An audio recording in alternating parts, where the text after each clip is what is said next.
되었으므로 감사 속계를 선언합니다.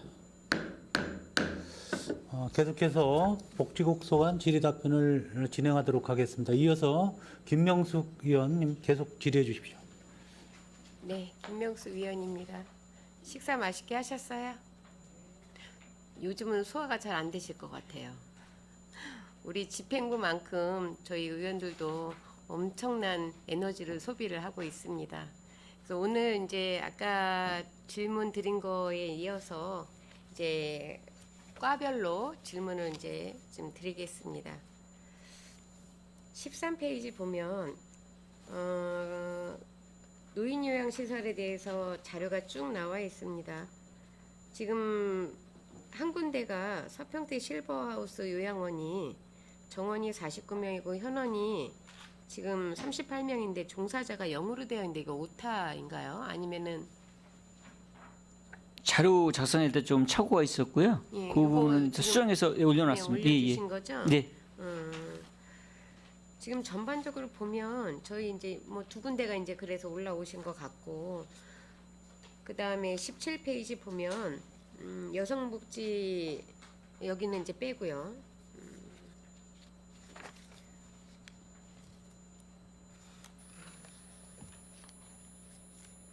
67페이지 한번 보겠습니다.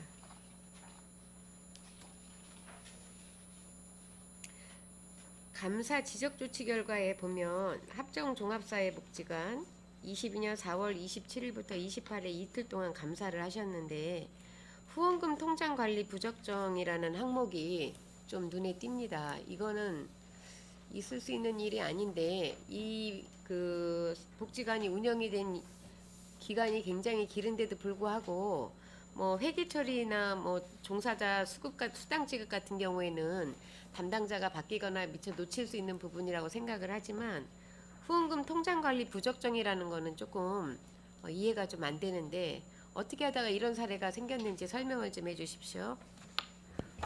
후원금 통장이 그러니까 후원금이 이제 기부자들이 기부하는 그 후원금이 있고 법인에서 후원받은 거를 시설에다가 전입시켜 줄 때 이제 후원금 통장으로 이제 내려주는 게 있는데 그 통장을 분리를 해야 되는데 그 통장을 분리를 안 해서 이제 지적이 된 겁니다. 그게 분리가 안 될 수가 있나요? 아니면 담당자가 바뀌어서 놓친 부분인가요?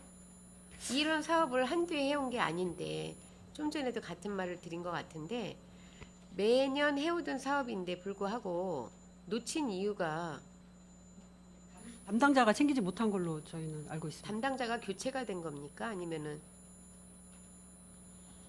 이때 당시에 담당자가 교체가 바로 된 건지 얼마 정도 경력이 있는 건지는 제가 확인을 못했고요. 어쨌든 통장 분리가 안 되어 있어서 지적이 된 겁니다. 그러면 통장 분리가 안 된 이유까지 확인서에 쓰시잖아요. 그런 부분들이 조금 조치 결과에 시정조치면 행정처분 이렇게 하실 게 아니라 이런 부분에 있어서는 명확하게 좀 명시를 해줘야 될 것 같아요. 네, 알겠습니다. 관계자가 뭐 바뀌었다든지 관계자가 바뀌지 않은 상태에서 이런다면 이건 좀 문제가 있는 거거든요. 그러니까 우리가 이해할 수 있는 폭이라는 부분이 어떻게 생겼는지에 대한 결과가 조금 명시가 되면 좀 좋을 듯 합니다. 73페이지 각 시설별 후원금 수입 지출 내역 사후 관리입니다. 지금 그 합정복지관 같은 경우에는 21년, 22년, 23년 이렇게 쭉 꾸준히 늘고 있어요. 그쵸? 23년에 지금 이제 1사분기, 1분기밖에 지나지 않았는데 어떤 복지관 결연 후원 단체에서 후원을 크게 했는지 금액이 상당히 큽니다. 1년치보다도 많아요. 그쵸? 이 부분에 대해서 설명을 좀 부탁을 드립니다. 어떤 계기로 해서 1분기가 1년치보다 많은 후원금이 들어왔는지. 그 표를 보시면 네. 그러니까 1년치 후원금이 이제 대폭적으로 늘어났다기보다는 전년도에 후원받은 거에 대한 집행잔액이 많이 발생이 돼가지고 액수가 많이 늘어난 겁니다. 22년 같은 경우에는 집행 잔액이 이렇게까지 많이 남은 이유가 있습니까? 그 부분까지는 제가 확인을 못했습니다. 죄송합니다. 적어도 우리가 후원금이라고 하면 들어오고 나가는 것에 대해서 제일 명확해야 될 부분입니다. 그런데 이런 부분에 있어서 항상 문제가 야기가 되는 부분인데 후원금이 그렇게 많이 들어온 1억 2천이 들어온 후원금인데 집행 잔액이 1,000만 원이 남았었어요. 22년도에. 1,000만 원이 남았다고 해서 1억 5천의 후원금이 집행 잔액이 많이 남아서 있었다는 거는 조금 이해가 안 되는데요. 9천만 원 같은 경우 지금 현재 잔액 아닙니까? 아, 네, 맞습니다. 그런데 1,000만 원이 집행 잔액이 많이 남아가지고 1억 5천이 됐다라는 거는 이해가 좀 안 되는 부분인데 정확히 숙지를 못 하신 것 같고요. 이 부분에 대해서는 자료를 좀 해서 좀 제출해 주시면 감사하겠습니다. 그리고 지금 전반적으로 보면 합정복지관하고 불합복지관하고 후원금 금액이 많이 차이가 납니다. 지역적인 차이가 있는 건지 아니면은 뭐 복지관에서 운영을 후원하시는 단체들 관리를 잘해서 그런 건지는 이 지금 자료에서는 저희가 파악을 할 수 있는 부분은 아닌데 대략적으로 오랜 시간 동안 종합사회복지관이 후원 금액이 많았었기 때문에 자세하게는 아니지만 파악을 하시고 계실 거라고 생각을 하는데 왜 합정하고 불합하고 차이가 이렇게 많은지에 대한 부분에 대한 설명을 좀 부탁드립니다. 이거는 저희가 이제 파악하기로는 그 공모 사업에 이제 응모를 하는 것도 이제 후원금 사업으로 들어갑니다. 근데 이제 공모 사업이 아무래도 적었던 부분이 있고 이제 22년 뭐 23년도에 그 21년도 말부터 이제 그 내부적으로 이제 부장이라든지 직원들이 고경력자들이 많이 이제 교체가 되면서 아마 사업 공모 사업 같은 거에 많이 신경을 못 쓴 부분이 있어서 그렇다고 저희는 알고 있습니다. 그래서 어떤 조치가 이루어졌는지요? 현재는 저희가 그 뭐 이 부분에 대해서 특별하게 이제 조치를 하지는 않았고 어쨌든 뭐 복지관에서 적극적으로 공모 사업을 통해서 예산으로 주는 것만 가지고 지역 주민들을 위해서 사업하는 거는 문제가 있고 이제 공모 사업을 통해서 이제 지역의 주민들한테 환원하는 그런 서비스들을 해야 된다라고는 강조를 지금 하고 있고 점검 때도 저희가 그렇게 지도를 하고 있습니다. 하고 있는 자료가 혹시 남아 있나요? 구두로 하셨나요? 아니면 서류로 하셨나요? 아무래도 이제 저희 실무진들이 이제 구두로 위주로 하고 있는데 이런 부분은 재 위탁을 할 때 평가 기준에 들어갈 거라고 생각을 하는데 이런 부분은 사실은 굉장히 중요한 부분이라고 생각을 합니다.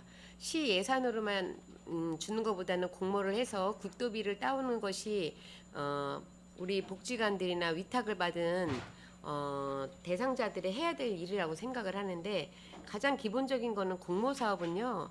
우리 집행부에서도 제일 많이 하시는 거겠지만 열의가 있으면 하는 거고요. 일할 의욕이 없으면 공모 사업은 안 하는 겁니다. 강제적인 조항이 아니기 때문에. 그러면 합정복지관 같은 경우에는 공모 사업을 그만큼 안 한 거고 불합종합사회복지관 같은 경우는 그만큼 공모 사업을 해서 뭔가를 열심히 하겠다는 의지가 보여진다고 하면 이런 부분에 있어서 평가 점수에 난이도를 조금 이런 부분에 많이 줘서 자발적으로 공모를 할 수 있게끔 해야 되지 않나라는 생각을 하는데 우리 국장님 생각은 어떠십니까?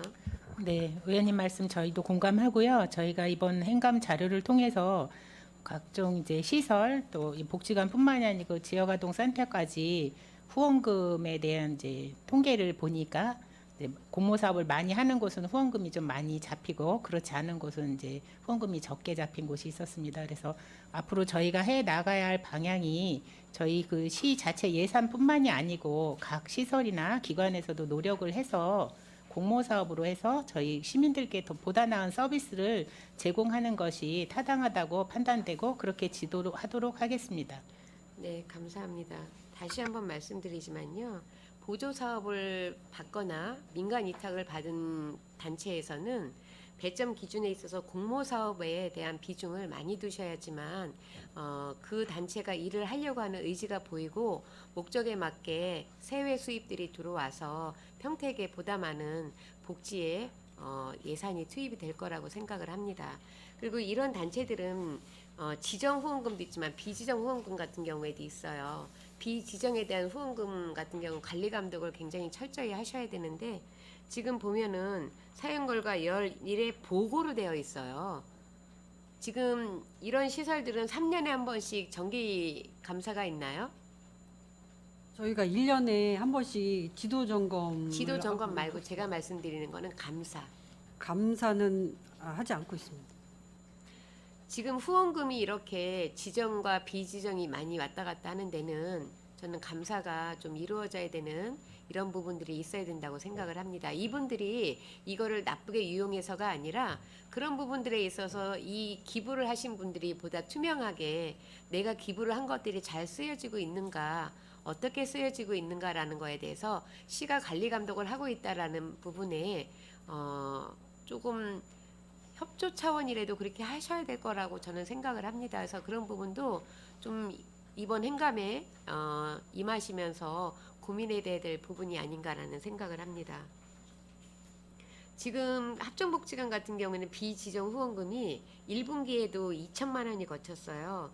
21년, 22년은 코로나로 경제 사정이 나빴는데도 불구하고 3,500, 3,700 정도가 거쳤는데 그만큼 23년도에 1분기에 이만큼 거쳤다는 거는 우리 평택시도 후원이라는 부분에 있어서 시민들이 적극적으로 참여를 한다라는 부분이라고 저는 보고 있습니다. 그렇기 때문에 좀 전에 말씀드린 것처럼 관리 감독하는 부분에 있어서 좀 더 명확하게 좀 하셔야 되지 않을까라는 생각을 말씀을 드립니다. 82페이지 앞서서 의원님들께서 평택 행복나눔본부 운영 실적에 대해서 이제 이야기를 쭉 하셨는데요.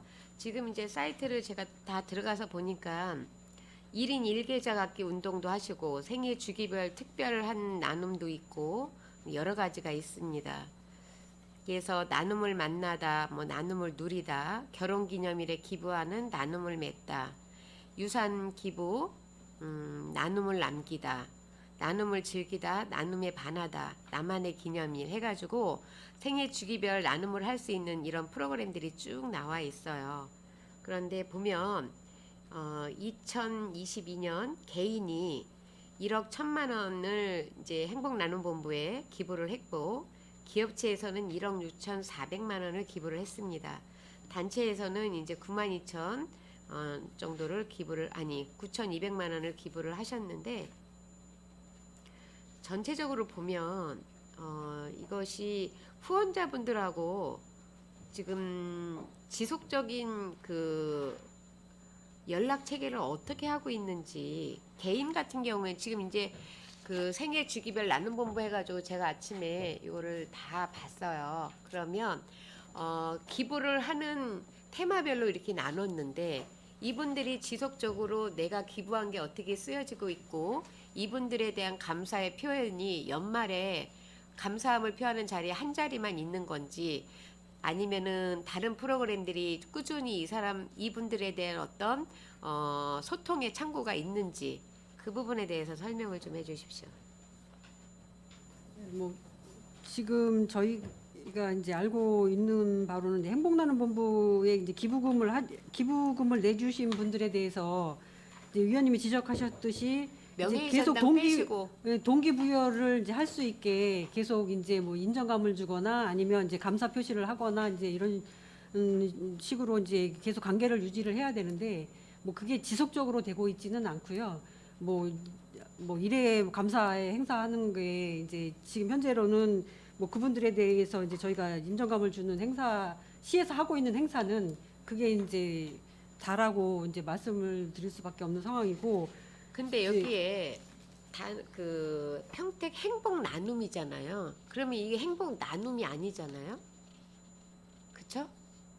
내시는 분들도 행복하셔야 되고 내가 낸 거에 대한 보람을 느끼는 거를 피드백을 받으셔야 되고 받는 거에 대해서는 이렇게 다양한 프로그램들이 있어요. 그런데 이렇게 기부를 하신 분에 대한 소통의 창구가 없다는 거는 저는 좀 이해가 안 되거든요. 우리가 나눔이잖아요. 주고받고가 있는데 지금 여기에는 받는 거에만 프로그램들이 있어요.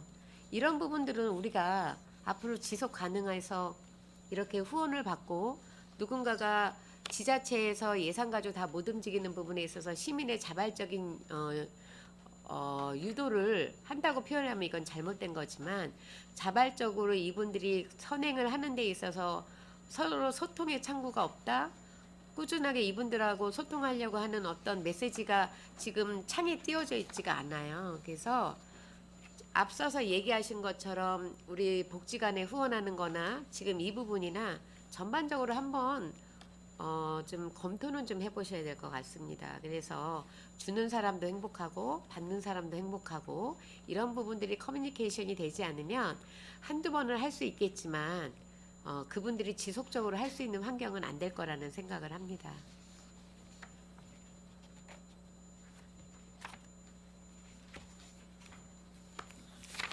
(135페이지) 가겠습니다.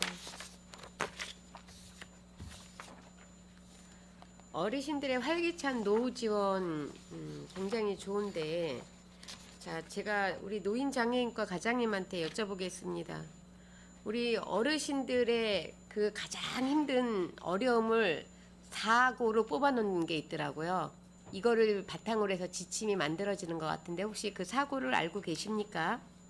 사고라면 네 가지 고충을 이야기하는 거겠죠. 여기에 있어서 모든 정책이 나온다라고 보시면 되는데 알고 계십니까? 아니면은 모르시면 우리 과장님께서 생각하시는 노인 정책에서 노인분들이 가장 어려워하고 가장 요구가 많은 부분을 얘기를 하시면 뭐가 있으실까요? 일단은 뭐 여가가 중요할 것 같고요. 또 하나는 이제 노후의 이제 금전적인 문제 때문에 재정 부분이 있을 거고, 그 나중에 여가 연계돼서 일자리가 또 중요할 것 같습니다. 지금 이제 제가 쭉 그 상위법이라든지 아니면은 다른 지자체들 쭉 살펴보면 어르신들이 공통적으로 나오는 그 네 가지 고충이 빈곤, 질병, 고도, 그다음에 역할 상실 이렇게 제가 뽑아보니까 나오더라고요. 이거는 이제 제가 뽑아본 건데 통계적으로 우리가 모든 행정은 통계를 기본으로 해가지고 행정이 수반되지 않습니까? 근데 지금 평택시 같은 경우에는 이 빈곤이나 질병, 뭐 고도, 역할 상실에 대해서 많은 일들을 하고 계시는 게 지금 나오고 있어요. 자료를 보면. 그런데 역할 상실에 대한 부분이 우리가 좀 미흡하지 않나라는 생각을 하는데, 이 역할 상실, 이분들에 대한 어떤 역할 내지는 직업적인 이런 부분에 있어서 고민해서 지금 정책을 펴고 있는 부분이 평택 시니어 클럽이 있는 걸로 알고 있습니다. 그렇죠? 예, 그렇습니다. 시니어 클럽이 언제부터 운영이 됐죠? 지금 3년 차로 알고 있습니다. 이 시니어 클럽에서 주로 행하는 정책이 뭐가 있습니까? 주로 노인 일자리하고 노인들 자생적으로 할 수 있게 이제 그런 거 사업 발굴 이런 게 주가 되겠습니다. 그런데 지금 이제 302페이지를 참고해서 보시면요. 시니어 클럽 현황과 인건비 내역해서 올라와 있는 게 있습니다. 2022년 1월부터 12월 때까지 정규직이 8명이고 2023년도에는 지금 총 사업도 18개로 13개에서 늘어났는데 직원이 6명으로 줄었어요. 보조금은 뭐 늘었어도 많이 늘은 건 아니기 때문에 뭐 늘었다고 이야기하긴 좀 그런데 직원이 늘었는데 사업 수는 늘어났어요. 그리고 아까 말씀드린 것처럼 우리가 시니어 클럽이라고 하면 이 사고에 해당되는 역할 상실과 그 다음에 빈곤에 이제 그 입각해서 이런 그 행정을 펼치신 것 같은데 직원이 6명으로 줄은 거에 대한 이유를 좀 말씀해 주셨으면 좋겠습니다. 요거는 뭐 총 인건비 비중에는 것 때문에 이제 국토의 매칭으로 그렇된 걸 알고 있고, 그 시니어 클럽에서 지금 업무가 어렵다고 이런 내용을 듣고 있는데 다시 한번 검토를 해서 한번 그걸 어떻게 추진할까 방향성을 한번 설정해 보도록 하겠습니다. 네, 도비 매칭 사업이라고 해도 정책적으로 시대 흐름으로 초고령화 사회에 가고 있는데 우선적으로 우리가 정책을 세우는 데 있어서에 대한 예산은 조금 우선순위에 안배를 해주셨으면 좋겠고요. 한정된 예산에서 하시기가 쉽지 않다는 거 알고 있습니다. 하지만 이런 정책은 한번 세워지면 10년, 20년을 내다보는 거기 때문에 과감하게까지는 아니지만 우선순위에 두셔서 정책을 좀 삼으셨으면 좋겠고요. 그다음에 이 어르신들이 시니어 클럽에서 지금 어떤 방향성의 제시나 노인 일자리 그다음에 공익형, 시장형, 사회 서비스형, 뭐 취업 알선형 이렇게 있는데 제가 이렇게 쭉 보면 여기 이제 빠진 것들이 노인복지 프로그램 같은 경우도 여기서 좀 개발도 좀 하셔야 될 것 같고, 그다음에 노인 공동작업장 설치가 조금 더 많이 이루어져야 되지 않나라는 생각을 합니다. 지금 우리 수익형 사업단 임가공 작업장 하나 있죠? 예, 그렇습니다. 네, 이거 지금 노인 인구가 지금 평택시에 요번에 이제 자료에 올리신 게 지금 74,576명이라고 했습니다. 거기에 노인정 등록수가 23,572명이고요. 독거노인이 21,605명이에요. 그러면 지금 노인정에 미등록하신 분들이 5만 명이 넘습니다. 이 5만 명이 넘는 어르신들께서 보통 이제 복지관에서 활동을 하시던 이렇게 하시는데, 이 사람들 다 수용할 수 있는 뭐 할 수는 없겠지만 되도록 많은 분들이 참여할 수 있는 분들을 해야 되는데, 제일 중요한 거는 보람을 느끼고 사회적인 소속감을 느낄 수 있는 부분이라고 생각을 해요. 그래서 이분들이 보람 있는 노후 생활을 위해서는 여기에 자원봉사도 좀 녹여 넣으셔야 되는 것 같고요. 어르신들이 어느 정도 재력이 좀 있으신 분들은 보람을 찾으실 거라는 생각을 하셔야 된다고 봅니다. 그래서 어르신들이 시니어 클럽에서 하는 방향성에 어떤 노인 복지 프로그램도 좀 확대하는 것도 넣으시고, 그다음에 노후 생활을 자원봉사로 함께 하시고 싶은 분들의 어떤 동아리 모임도 좀 적극적으로 좀 추진을 하시고, 그다음에 공동 작업장은 많이 만드셔야 됩니다. 지금 저희 초고령 사회로 가면 정년퇴직을 하고도 10년 이상은 일을 할 수 있어요. 건강한 사람들이 이제 건강한 상태로 노후를 맞이하시는 분들이 점차 늘어나기 때문에. 그럼 이분들이 이런 일들이 없을 때 생기는 가장 큰 병은 우울증이에요. 노인 우울증은 우리 사회에서 결코 간과하면 안 되는 부분이라고 저는 생각을 합니다. 노인 우울증에 대해서 우리 시에서 어떻게 지금 방향을 잡고 계신 부분이 있습니까? 그건 아직 뭐 없고, 이 노인 일자리 이거 같이 노령화되고 이런 측면에서 노인 일자리는 중요시해 갖고 앞으로 시니어 클럽이 좀 활성화된다는 거 공감하고 있습니다. 지금 제가 자료를 하나 갖고 왔는데요. 분당 서울대병원에서 그 정신건강학과 교수님들이 이거를 그 연구를 하셨어요. 연구를 하셨는데, 노부부 중 한 사람이 우울증을 앓을 경우 나머지 한 사람도 똑같이 앓게 될 경우가 그렇지 않은 노부부에 비해서 무려 4배가 높다고 합니다. 그래서 이런 부분이 선행되지 않으면 도미노처럼 많은 부분들이 문제가 생기는 것 같아요. 그래서 노인 정책이나 아니면 장애인 정책이나 이런 것들이 정책을 잘 잡아놓으면 그 정책을 기반으로 해서 평택시에 다양한 사업들이 생길 거라고 생각을 합니다. 그래서 지금 어르신들에 대한 어떤 저희들이 그 나와서 함께하는 문화를 만드는 거는 금방은 되지 않을 거라고 생각을 해요.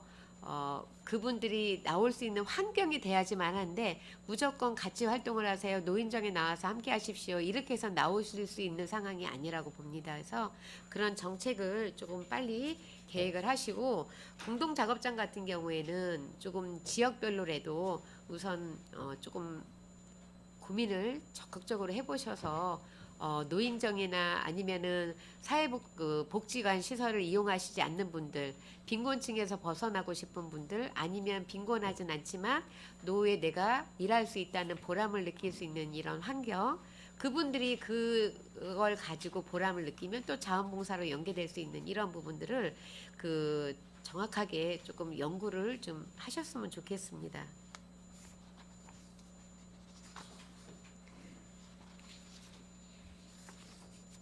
(138페이지) 발달장애인 지원체계 구축에 대해서 제가 좀 질문을 좀 하겠습니다.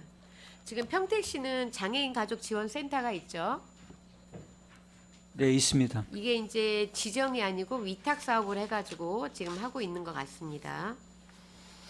평택시 부모회에서 지금 위탁받아서 하고 있습니다. 여기 프로그램이 어떻게 진행이 되고 있습니까?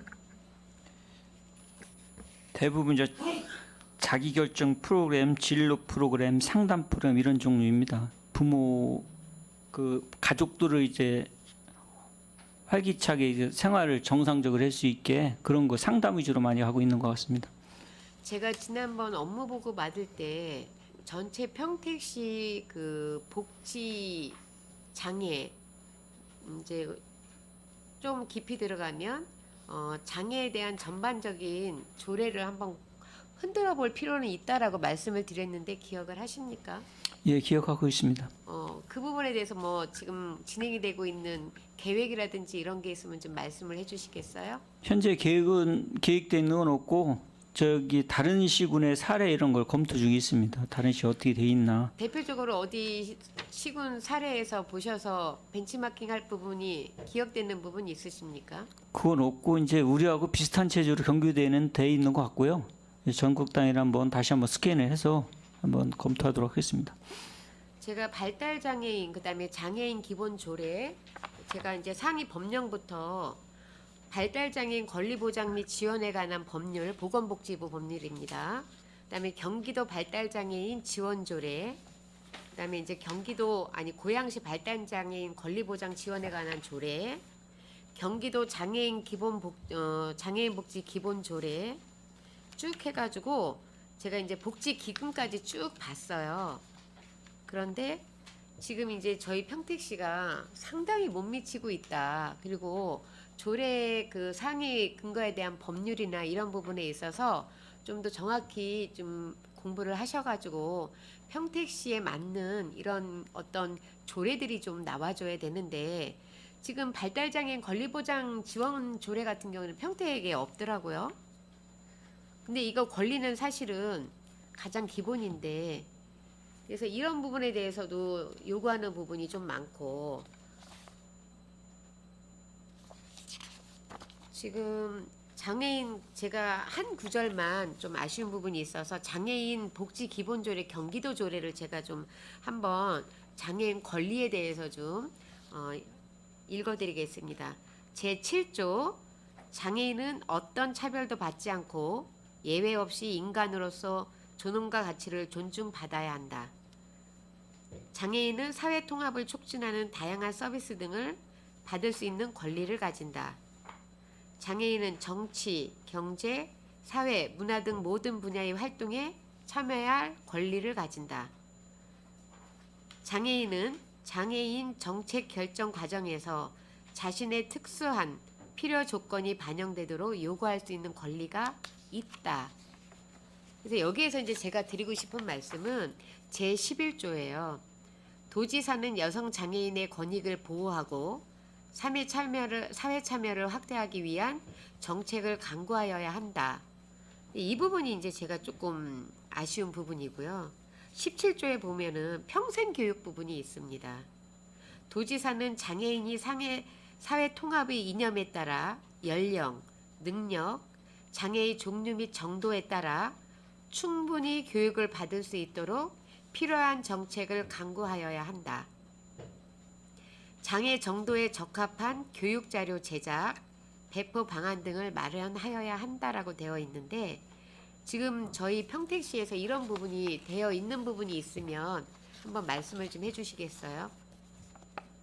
그건 아직 미처 지금 자료가 없고 다시 한번 살피도록 하겠습니다. 장애인 평생 교육에 대해서는 지금 어떻게 진행이 되고 있습니까? 정책 개발이나 연구한 부분이 있습니까? 그건 없고 이번에 이제 발달 장애인 용역에서 발달 장애인에 대해서 집중적으로 한번 7월부터 조사할 예정입니다. 그러게 되면 또 일반 장애가 또 빠지죠. 발달 장애만 하시게 되면. 그렇기 때문에 제가 여기에 지금 넣으셨잖아요. 138페이지에 발달 장애인 정책 연구 용역 추진 23년 5월부터 11월까지 해서 제가 드리고 싶은 말씀을 전반적으로 한번 제가 조례를 흔들어 주십사라고 말씀을 드렸기 때문에 오늘 이 자리에서 다시 한번 말씀을 드리는 부분입니다. 그래서 그 용역에 꼭 넣어야 될 부분을 지금 이제 평생교육 정책에 대한 개발이나 연구는 당연히 들어가야 되고요. 지금 이제 장애인들의 고도비만 그다음에 중복장애가 문제가 되고 있지 않습니까? 중복장애인에 대한 어떤 평택시 정책을 녹여낼 수 있는 부분에 대해서 연구 용역에 꼭 넣으셔야 되는 부분이고요. 그다음에 이제 중증 장애인들의 어떤 프로그램, 그다음에 여기서 이제 간과하면 안 되는 부분이 중증 장애인이나 발달 장애인이나 모두 통합이 되겠지만 장애인들에 대한 성교육 이런 부분이 놓치고 가는 부분이라고 생각을 합니다. 지금 현재 모르실 것 같아요. 이런 질문을 드리면서도 제가 뭐 잘못 드리나 싶은데 제가 파악이 안 돼서 질문을 드립니다. 평택시에 장애인 성교육 강사가 등록되어 있는 분이 계신가요? 그건 구체적으로 파악이 못했습니다. 저도 알아봤는데 지금 현재 파악이 좀 안 되는 것 같아요. 그래서 만약에 없다고 하면 이거는 자료를 저한테 주시진 않으셔도 되는데 이런 부분들이 지금 장애인들에 대한 어떤 성폭행이나 이런 부분들이 항상 이슈가 되고 문제가 되고 있고 해결이 되고 있지 않는 부분입니다. 그래서 연구 용역에 이런 부분도 당연히 들어가야 되는데 우리 연구 용역은 용역을 위한 용역이 되는 경우들이 참 많아요. 그래서 오늘 연구 용역을 추진한다고 하는 이 문구를 보고 제가 이런 말씀을 드렸습니다. 그래서 연구 용역에는 용역비가 조금 들더라도 두 번, 세 번 하는 게 아니고 한 번에 많은 다양한 사람들의 의견을 반영을 하셔서 제가 추진위원회 그 위원회 아까 말씀을 안 드렸는데 위원회 보면 항상 하신 분들이 하시고요. 3개 이상 들어가지 못하게 돼 있는데도 팀장님들이나 우리 주무관들이 뭐 타성에 젖어서 그런지 모르지만 항상 하신 분들이 하시는 사례들이 많아요. 그리고 비슷한 위원회에 비슷한 분들이 들어가 계십니다. 중요한 거는 한 사람의 의견을 듣기 위해서 저희가 위원회를 두는 건 아니지 않습니까? 다양한 사람의 의견을 듣기 위해서 위원회를 구성을 하고 용역 발주를 하고 용역 발주를 하면은 초안을 잡기 전에 많은 사람들의 의견을 듣는데 조금 더 구체적이고 다양한 사람들의 의견을 좀 녹여내셨으면 하는 말씀을 다시 한번 드립니다. 그리고 복지기금 같은 것들이 있으면 이 용역 결과 보고가 나왔을 때 사업을 좀 획일적으로 할 수 있는데 복지기금에 대해서도 아까 잠깐 개인적으로 질문을 드렸을 때 있었는데 통폐합을 했다. 통폐합을 한 이유가 뭡니까? 이제 기금 숫자가 많아지고 관리가 기금이 많고 세분화돼 있으면 그 기금 운영하는 신축성이 떨어져서 좀 그 당시에 기금을 좀 통폐합한 이런 내용이 있습니다. 몇 년도에 기금을 통폐합하셨죠? 그건 구체적으로 기억을 못 했는데 하여튼 한 5년 이상 된 것 같습니다. 기금. 근데 사실은 복지기금이 타 시군구에서는 지금 굉장히 활발하게 만들어지는 게 중요한 건 아닙니다. 만들어져서 많은 일들을 하고 있어요. 그래서 우리 시 같은 경우는 만들었다가 통폐합을 시킨 데는 분명히 또 이유가 있을 거라고 생각을 합니다. 그 부분도 한번 짚어보실 부분이에요. 과연 통폐합을 했을 때하고 5년이 지난 지금에 그렇게 따로 분리를 했을 때 우리가 생각했던 대로 기금이 잘 사용이 되고 있는지, 만약에 잘 사용이 되고 있지 않다면 다시 복지기금을 다시 가지고 오셔서 방향성을 잡는 것도 검토를 해보시고 5년이 지났으면 충분한 데이터는 있을 거라고 생각을 합니다. 그런 부분에 대해서도 좀 고민을 해주시기 바랍니다. 그리고 활동 지원사가 있죠, 장애인. 네, 있습니다. 네, 308페이지 보시겠습니다. 장애인 활동 지원사가 단가가 좀 다 달라요? 근무 시간이 달라서 그럽니까? 네, 그렇습니다. 지금 평택시에서는 에바다 장애인 자립생활센터에서 약 200명이 소속이 되어 있는 걸로 파악이 됐습니다. 여기 말고 다른 데 또 활동 지원사 등록이 또 돼 있는 부분들이 몇 명이나 더 계십니까? 그건 구체적으로 각종 장애인 시설에는 다 돼 있는데 구체적으로 제가 파악이 안 돼 있습니다.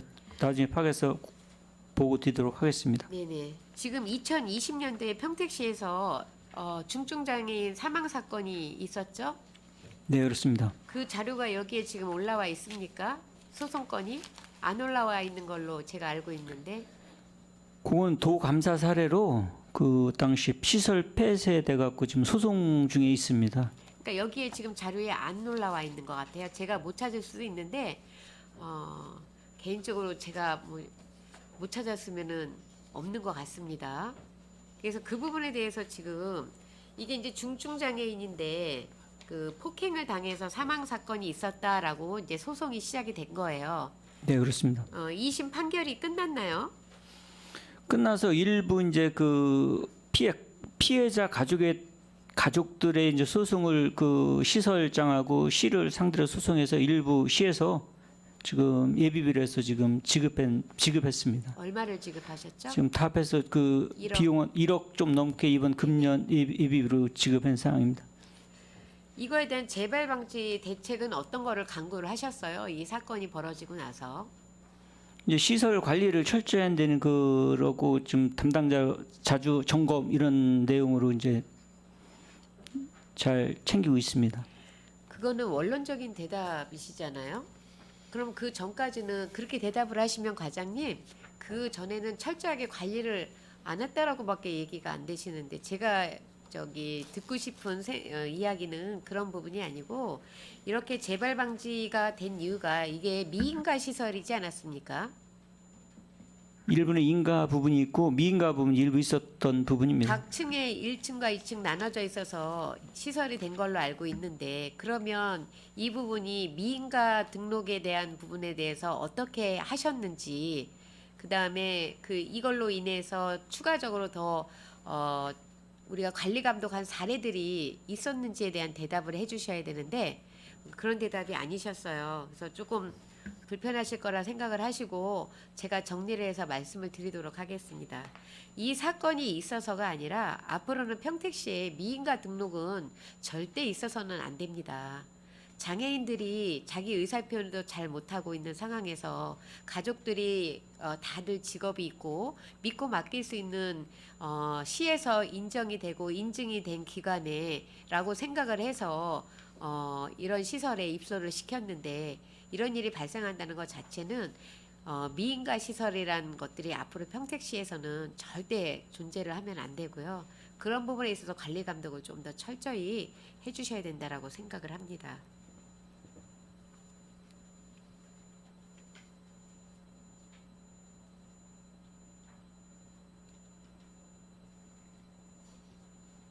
장기 요양병원이 지정 갱신제가 25년에 첫 도래를 하죠.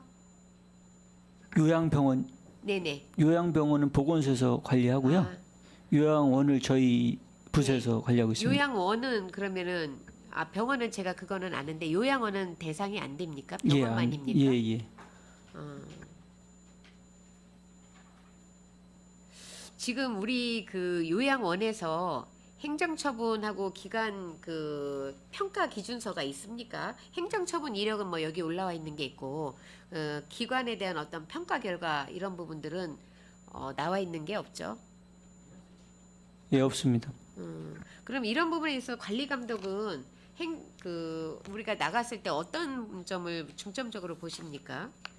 저희가 이제 이 요양원을 이제 시설을 뭐 등록하고 뭐 인허가하고는 하지만은 실질적으로 운영에 있어서는 건보공단에서 중점적으로 같이 연계해서 해놓은 상황이기 때문에 혼자 이렇게 점검하고 이러지 않고 합동으로 많이 하고 있습니다. 자체적으로는 할 수 있는 근거가 없습니까? 하긴 하는데 이제 그 이슈화가 됐을 때는 건보공단하고 같이 하고 있습니다. 이슈가 되기 전에를 말씀을 드리는 겁니다.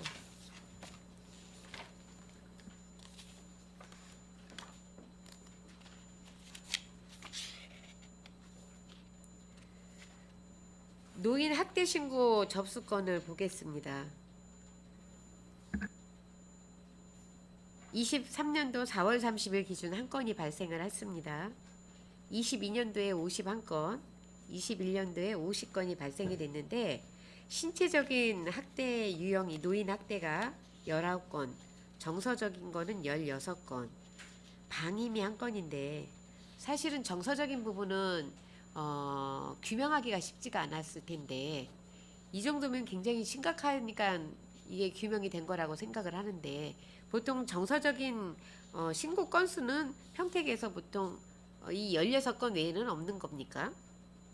그 사항이 다인 걸로 파악돼 있고요. 대부분은 이제 요양원 이쪽은 대부분 그 시설에 근무하던 분이 나가갖고 이제 반대적으로 신고 들어오고 이래서 이제 발견되는 상황인 것 같습니다. 과장님, 제가 드린 질문은 이런 것들이 지속적으로 지금 50건, 51건이 이렇게 나오는 거에 있어서 신고를 누가 했느냐를 제가 질문을 드린 게 아니고요. 이런 부분들이 계속 있는 거에 대한 관리 감독을 여쭤본 겁니다. 그 부분은 이제 점검 이런 부분도 있는데 그래서 이제 이런 거 규명하기 위해서 CCTV 이제 설치가 의무화되고 이제 이런 상황이 되겠습니다. 저희도 이제 점검은 다니는데 이게 민원 집중 처리하고 이런 거를 하다 보니까 이게 직원들 애로사항이 있어서 지금 그 부분에 못 살피겠다는 걸 양해 말씀드립니다. 지금 우리 노인장애인과가 업무가 상당히 많으시죠. 예, 그렇습니다. 예, 기피하는 과장님 자리로 알고 있는데 오셔가지고 업무 숙지하시기도 사실은 쉽지 않으셨을 거예요. 워낙 많은 양이 있어서. 하지만 일에는 우선순위가 있습니다. 그래서 이런 부분에 있어서는 조금 더 세심하게 살펴서 평택시 관내에서는 이런 일들이 많이 없었으면 좋겠습니다. 예, 잘 챙겨서 그런 일이 없도록 하겠습니다. 네, 그리고 또 이제 그렇지 않은 요양원들이나 이런 곳에서 이런 걸로 인해서 같이 힘들어지는 사례가 좀 없었으면 좋겠고요. 요양원에서 요구하는 부분들이 얼마 전에 저희가 간담회도 좀 있었지 않았습니까? 그 부분에서 간담회장에서 나온 여러 가지 의견이 있었지만 사실은 간담회를 한다고 해서 모든 것들이 다 해결이 된다고 보지는 않을 겁니다. 그분들도. 하지만 본인들의 의사를 전달할 수 있는 소통이 그런 자리였기 때문에 오셔서 많은 이야기를 하셨는데 그때 나온 그 자리에서 나왔던 현안들이나 이런 것들도 저희들이 어떤 용역이나 이런 거 넣으실 때 충분히 좀 녹여주셨으면 좋겠다라는 말씀을 드립니다. 예, 알겠습니다.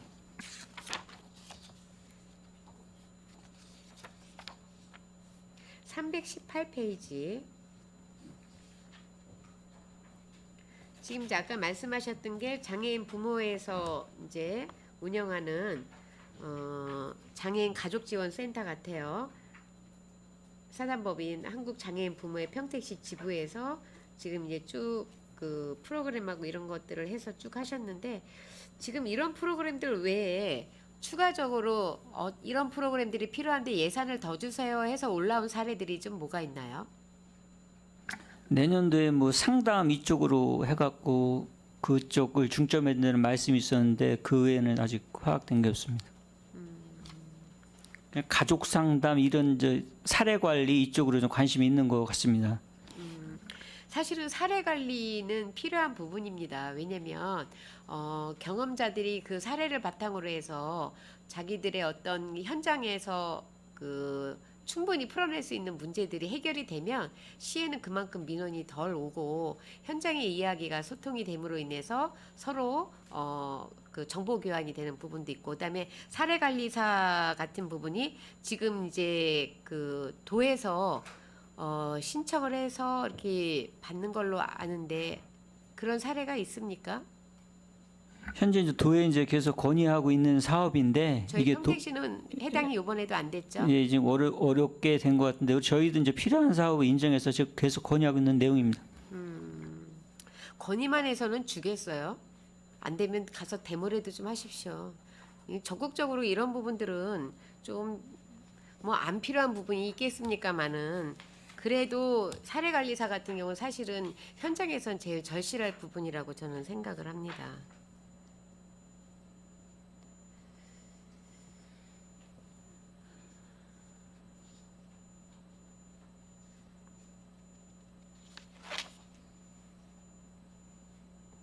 장애인 평생학습 프로그램에 대해서는 지금 요구들이 좀 많은 것 같은데 지금 제가 여기서 프로그램에 대해서 여쭤봤는데 그 말씀이 안 나와서 제가 여쭤봅니다. 네, 지금 이제 평생학습 센터는 제 다음 기회에 하기 때문에 지금 제가 말씀드리겠습니다. 장애인 평생학습 프로그램은 지금 작년에 이제 11개 기관 해갖고 11개 기관에서 이제 사업을 추진했고요. 참여 인원은 이제 전체적으로 한 3,000명 정도로 파악되고 있습니다. 3,000명이요. 네, 연 인원으로요. 네. 이 프로그램에 대한 개발들이 선진국 사례도 좀 많이 보셔야 될 것 같아요. 저희가 국외 연수 갔다 오면서 많은 부분을 이 프로그램 쪽에서 좀 보고 느꼈거든요. 근데 평택시가 더 나아가서 우리나라가 굉장히 잘 돼 있는 부분도 많았습니다. 그래서 자부심도 느끼고 부러움도 있고 이렇게 해서 갔다 온 사례였는데 평생학습 프로그램 같은 경우는 전적으로 이 프로그램을 사용할 분들의 의견이 담아져야지 행정적인 의견은 참고사항일 뿐이라고 저는 생각을 합니다. 그래서 그런 부분에 좀 신중을 기해 주셨으면 좋겠고요. 장애인 시설 종사자를 위한 장애인 성폭력 예방 교육 매뉴얼이 지금 평택시에도 있죠. 있는데 이 교육은 아직 집중적으로 지금 못 하고 있는 걸로 알고 있습니다. 못하는 이유가요. 그러니까 향후에 이건 검토해서 내년 예산에 반영해서 한번 추진 검토 한번 해보겠습니다. 앞서도 제가 말씀드렸고 얼마 전에도 항상 뉴스에서 나오는 부분이 이런 부분입니다. 그래서 선제적으로 매뉴얼이 없는 것도 아니고 매뉴얼 지침서가 내려온 걸로 알고 있어요. 그래서 뭐 시중에도 이제 서점가에서도 판매를 하고 이제 이런데 이런 매뉴얼 같은 거를 가지고 저희가 역량 강화 교육 같은 것들을 할 때 좀 집중적으로 좀 해주셨으면 좋겠고요. 하나 더 부탁을 드리면 장애인 관련된 조례 전반적으로 좀 한번 손을 좀 봐주셨으면 좋겠어요. 필요한 조례가 있는데도 불구하고 조례가 없어서 사업들이나 이런 부분들이 못 되고 있는 부분, 그다음에 이제 조례가 근거가 되면 예산이 수반이 되기 때문에 그런 어려움이 있다라는 거를 충분히 본위원도 알고 있습니다. 하지만 평택시가 60만이지 않습니까? 60만인데 장애인 등록된 장애인 수도 상당하게 있는 걸로 알고 있는데 그러면 조금 늦었지만 더 늦으면 안 될 것 같습니다. 그래서 그런 부분에 있어서 충분히 좀 고민을 하시고요. 이런 부분이 다음 행감장에서는 조금 안 나왔으면 좋겠다라는 말씀을 다시 한번 드립니다. 우선 1차 질문은 여기까지 하고요. 잠시 저는 여기서 질문을 마치도록 하겠습니다. 수고하셨습니다. 네, 김영수 의원님 수고하셨고요. 원활한 회의 진행을 위해서 잠시 감사 중지를 할까 합니다. 이의 있습니까? 이의가 없으므로 10분간 감사 중지를 선언합니다.